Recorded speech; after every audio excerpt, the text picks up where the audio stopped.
Hello friends, आप सभी का हमारे यूट्यूब चैनल एनर्जेटिक क्लासेस में स्वागत करता है। दोस्तों, इस वीडियो में हम सब क्लास 10th मैथ का chapter 3 pair of linear equation into variable पढ़ेंगे और ये इस चैप्टर का पार्ट 39 है। अगर आपको क्लास 10th का मैथ पढ़ना है तो प्लीज़ हमारे चैनल को सब्सक्राइब कर लीजिए और बेल आइकन को भी प्रेस कर लीजिए, जिससे अपकमिंग वीडियो की नोटिफिकेशन आप तक पहुँच सके। तो चलिए शुरू करते हैं। दोस्तों, शुरू करने से पहले मैं आपको बता देना चाहता हूँ कि this video is not for kids. ये वीडियो छोटे बच्चों के लिए नहीं है। तो चलिए स्टार्ट करते हैं। एक्सरसाइज 3.5 क्वेश्चन नंबर 1 का फर्स्ट और सेकंड क्वेश्चन है। दोस्तों, इस क्वेश्चन में आपको क्या कह रहा है कि which of the following pair of linear equation has unique solution, no solution और infinite many solution. In case of there is a unique solution find it by using cross multiplication method.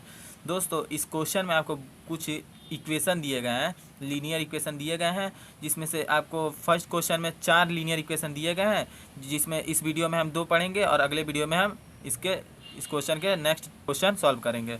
तो इस question में कह रहा है कि आपको कुछ लीनियर इक्वेशन दिए गए हैं और इस लीनियर इक्वेशन में आपको बताना है कि किस लीनियर इक्वेशन के यूनिक सॉल्यूशन होंगे, यहाँ देखिए यूनिक सॉल्यूशन होंगे या नो सॉल्यूशन होंगे या इनफाइनाइट सॉल्यूशन होंगे।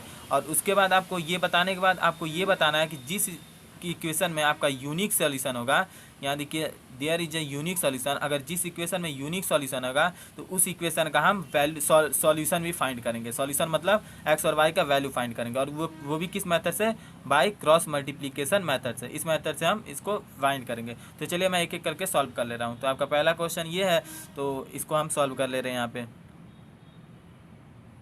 तो इसको चेक करने के लिए unique solution, no solution, infinite solution, इसको चेक करने के लिए क्या कंडीशन है, मैंने पिछले वीडियो में बहुत पहले ही बता दिया कि इसका कंडीशन या आपको पता ही होगा। यूनिक सॉल्यूशन के लिए क्या होता है condition, A1/A2 not equal to B1/B2 होता है। उसी तरह नो सॉल्यूशन के लिए A1/A2 equal to B1/B2 but not equal to C1/C2। और इनफाइनाइट सॉल्यूशन में तीनों इक्वल होता है, A1/A2 equal to B1/B2 equal to C1/C2।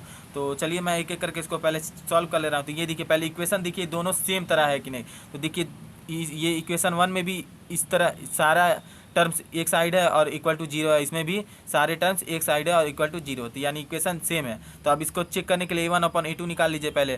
तो A1/A2 इक्वल टू A1 क्या है, देखिए A1 मतलब एक्स का कोफिशिएंट, तो एक्स का कोफिशिएंट यहाँ पे 1 है तो 1 लिख लीजिए, यहाँ पे देखिए 3 है तो 3 लिख लीजिए। अब ये देखिए सॉल्व नहीं हो रहा है तो ये ऐसे ही रहने दीजिए। इसी तरह B1/B2 निकाल लीजिए। तो B1 कितना है आपका -3, तो ये रहा -3।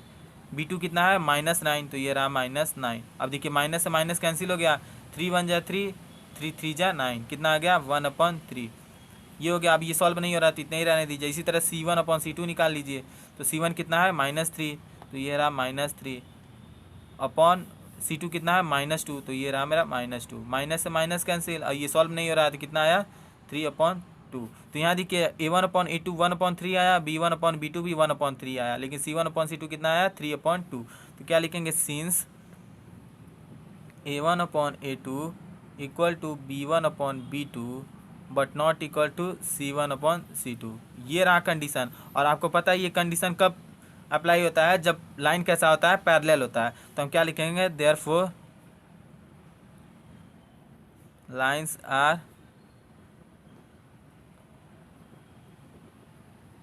पैरेलल। लाइन्स कैसा है, पैरेलल है। और जब लाइन पैरेलल होते हैं तो उसके कितने सॉल्यूशन है, नो सॉल्यूशन होते हैं। तो क्या लिखेंगे, therefore lines are parallel and having no solution, having no solution. बस इतना ही लिखना था आपको, पता करना था कि नो सॉल्यूशन है कि इनफाइनाइट सॉल्यूशन होगा कि इसके यूनिक सॉल्यूशन होंगे। तो इसमें नो सॉल्यूशन आएगा क्योंकि इसमें लाइन कैसा है, पैरेलल है, और पैरेलल में एक दूसरे को ये इंटरसेक्ट नहीं करते हैं। जब इंटरसेक्ट नहीं करते हैं तो सॉल्यूशन नहीं बनेगा, तो ये क्या आ जाएगा, इसके नो सॉल्यूशन होंगे। और उसके बाद बोला है कि अगर यूनिक सॉल्यूशन होगा तभी इसका सॉल्यूशन फाइंड करेंगे, जब नो सॉल्यूशन होगा या इनफाइनाइट सॉल्यूशन होगा तो सॉल्यूशन नहीं फाइंड करेंगे। तो बस इतना ही है आपका फर्स्ट क्वेश्चन। तो आई होप कि आपको ये अच्छे से समझ में आया हो। अब आते हैं क्वेश्चन नंबर सेकंड। तो क्वेश्चन नंबर सेकंड में भी हम एक बार चेक कर लेते हैं कि इसका इनफाइनाइट सॉल्यूशन होगा, यूनिक सॉल्यूशन होगा या नो सॉल्यूशन होगा। तो पहले A1/A2 निकाल लीजिए। तो A1/A2, ये देखिए क्वेश्चन आपका बिल्कुल सेम है। देखिए ये एक्स और वाई एक तरफ है और दूसरे साइड क्या है, कांस्टेंट है। इधर इसमें भी एक्स वाई एक तरफ है, दूसरे साइड कांस्टेंट है। तो ये क्वेश्चन एकदम सही है। अब इसमें चेक कर लीजिए। तो चेक करने के लिए A1/A2 निकाल लीजिए। तो A1 कितना है 2 और A2 कितना है 3। तो 3 हो गया। अब ये सॉल्व नहीं हो रहा है तो इतना ही रहने दीजिए। इसी तरह b1/b2 निकाल लीजिए। तो b1/b2, b1 कितना है आपका +1 हो गया, b2 कितना है +2, तो ये रहा आपका +2। अब इसी तरह c1/c2 निकाल लीजिए। तो c1 कितना है आपका 5, c2 कितना है 8। तो यहाँ देखिए आपका a1/a2 2/3 आया, b1/b2 1/2 आया, c1/c2 5/8 आया। ये तीनों एक दूसरे के इक्वल नहीं है, तो क्या लिखेंगे हम, since a1/a2 not equal to b1/b2। जब यही इक्वल नहीं है तो इसको लिखने की ज़रूरत नहीं है। तो आपको पता है ये कंडीशन कब अप्लाई होता है, जब लाइन कैसा होता है, पता है, इंटरसेक्ट करते हैं। जब लाइन इंटरसेक्ट करते हैं तो तभी ये कंडीशन अप्लाई होता है कि a1/a2 not equal to b1/b2 होता है। तो क्या लिखेंगे, therefore lines are intersect.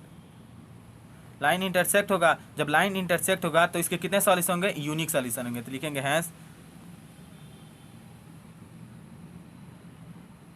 Unique solution. इसके कितने सॉल्यूशन होंगे, एक सॉल्यूशन होंगे। और आपको पता है कि जब एक सॉल्यूशन यहाँ पे है, यूनिक सॉल्यूशन जब आएगा तो उसमें क्या करना है, इसके सॉल्यूशन फाइंड करना है। तो इसमें तो यूनिक सॉल्यूशन आ गया, तो जब यूनिक सॉल्यूशन आ गया यानी इसका सॉल्यूशन फाइंड करना है। और सॉल्यूशन किस मेथड से फाइंड करना है, क्रॉस मल्टीप्लिकेशन मेथड से। तो चलिए हम यहाँ पे लिख लेते हैं बाय क्रॉस मल्टीप्लिकेशन मेथड। यहाँ लिखेंगे मेथड मल्टीप्लिकेशन मेथड से ये इसको सॉल्व करना है। तो पहले आपको इक्वेशन मैंने पहले ही बताया था, क्रॉस मल्टीप्लिकेशन के लिए इक्वेशन कैसा होना चाहिए, किस फॉर्म में, ax plus bx plus c equal to 0, इस फॉर्म में होना चाहिए। तो पहले इन दोनों इक्वेशन को आप इस फॉर्म में लिख लीजिए। तो मैं पहले इस इक्वेशन को लिख ले रहा हूँ। तो क्या आएगा आपका 2x प्लस y, और ये 5 इधर चला जाएगा तो क्या आएगा -5 इक्वल टू 0।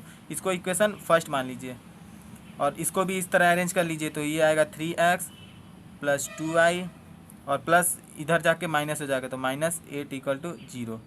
ये इसको इक्वेशन सेकंड मान लीजिए। इतना हो गया। अब इसके बाद आपको क्या करना पड़ता है, मैंने यहाँ पे बोला था एक साइड में x लिख लीजिए, फिर -y लिख लीजिए, फिर 1 लिख लीजिए, और x के नीचे x का कोफिशिएंट लिख लीजिए, y के नीचे y का कोफिशिएंट लिख लीजिए, और 1 के नीचे मतलब कांस्टेंट लिख लीजिए। तो x का कोफिशिएंट पहले लिख लीजिए इक्वेशन फर्स्ट में। तो x का कोफिशिएंट पहले 2 है तो ये रहा 2, उसके बाद x का कोफिशिएंट 3 है तो 3, उसके बाद y का कोफिशिएंट लिख लीजिए। तो y का कोफिशिएंट यहाँ पे 1 है तो 1 लिख लीजिए, याद रखिए साइन के साथ लिखिएगा। और फिर y का कोफिशिएंट इस इक्वेशन में क्या है 2 है तो 2 लिख लीजिए। उसके बाद कांस्टेंट लिख लीजिए। तो कांस्टेंट यहाँ देखिए -5 है तो -5 लिख लीजिए।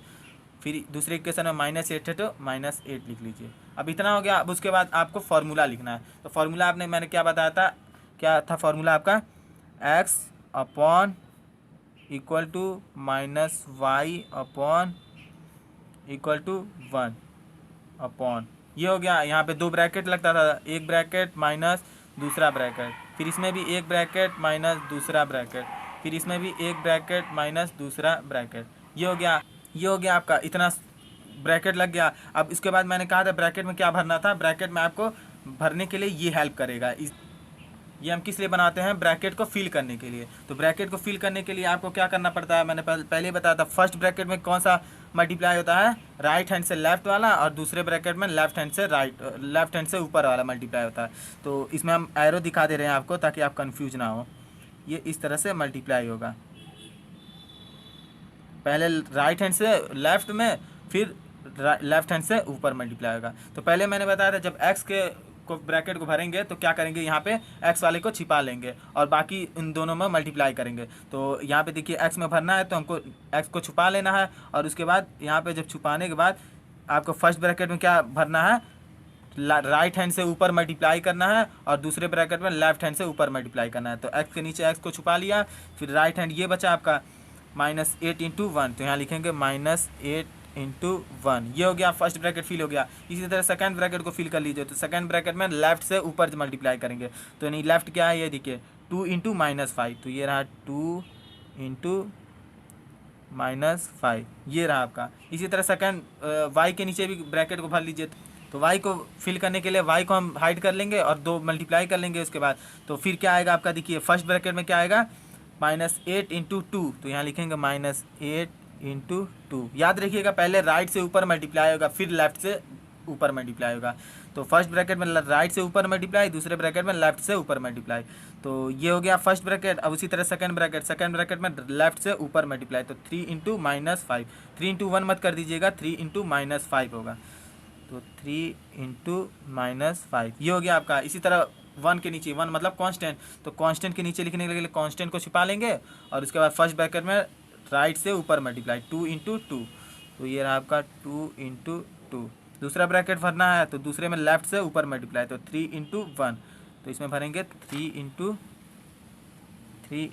1। ये हो गया इतना। अब इसको सॉल्व कर लीजिए, तो x के नीचे x लिख लीजिए अपॉन, ये देखिए -8 इंटू 1 -8, और ये देखिए माइनस है तो माइनस लगा लीजिए और इसको ब्रैकेट में अभी सॉल्व कर लीजिए, तो minus plus minus 5 into 2 -10 equal to है तो इक्वल टू लगा लीजिए, -y है तो -y लगा लीजिए अपॉन -8 इंटू 2 -16, और माइनस है तो माइनस लगा लीजिए, ब्रैकेट में इसको सॉल्व कर लीजिए पहले, तो प्लस माइनस माइनस 5 3 जा 15 इक्वल टू, इसको 1 लिख लीजिए अपॉन 2 इंटू 2 4, माइनस है तो माइनस लगा लीजिए और इसको ब्रैकेट में 3 इंटू 1 3 सॉल्व कर लीजिए। अब ब्रैकेट को ओपन कर लीजिए, तो ब्रैकेट को ओपन करेंगे तो क्या आएगा, देखिए यहाँ पे x -8 minus minus plus 10 equal to -y है तो -y लिख लीजिए अपॉन -16 माइनस माइनस प्लस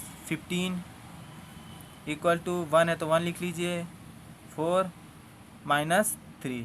अब इसको सॉल्व कर लीजिए, तो ये देखिए x upon plus minus minus 10 में से 8 गया 2 equal to -y upon minus plus minus 16 में से 15 गया 1 आया, बड़ा नंबर ये, इसका साइन माइनस है तो माइनस लग जाएगा equal to 1 upon 4 plus minus minus 4 में से 3 गया 1, तो ये रहा। अब इसमें मैंने क्या बताया था कि एक बार x को कांस्टेंट के इक्वल ले लीजिए और एक बार y को कांस्टेंट के इक्वल ले लीजिए, जिससे ये x और y निकल जाएगा। तो x को मैं एक बार इसके लिए इक्वल ले रहा हूँ, तो क्या लिखेंगे हम, x upon 2 equal to 1 upon 1, यही रहा।